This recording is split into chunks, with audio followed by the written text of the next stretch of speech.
লোকটা মারা গেছে, সবাই কিন্তু কান্নাকাটি করতেছে ঘরের মধ্যে নিরাপদ জায়গায়। হ্যাঁ, কেউ বৃষ্টিতে ভিজতেছে না। এই লোকটা বৃষ্টিতে ভিজতেছে, এই লোকটা বৃষ্টিতে ভিজতেছে। এই বাড়ির মালিক নাইনি, এই বাড়ির মালিক না?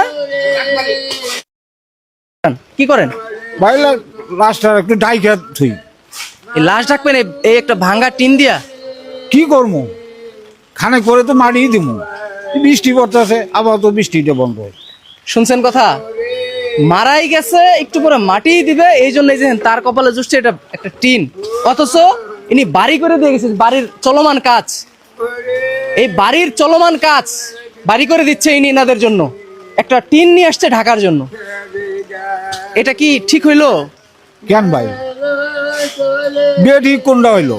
মইরেই গেছে। হ্যাঁ, একটু ঢাইকে দেই আমি। ঠিক আছে, ঢাকেন।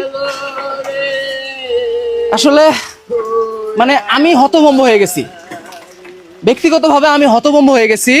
দেখেন, এই টিনের নিচে একটা লাশ, একটা লোক মারা গেছে, তাকে টিন দিয়ে ঢেকে রাখা হয়েছে। তারই আত্মীয় স্বজন, তারই ভাই তাকে এরকম একটা ভাঙ্গা টিন দিয়ে ঢেকে রাখছে যাতে বৃষ্টিতে লাশটা না ভিজে। আমরা একটু কথা বলার চেষ্টা করি। আপনার কি হয়? পিতা হয় গো। আপনার বাবা?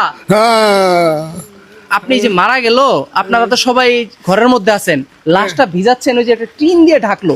কি করে যাবো বৃষ্টির দিন, আমি কি করবো এখন?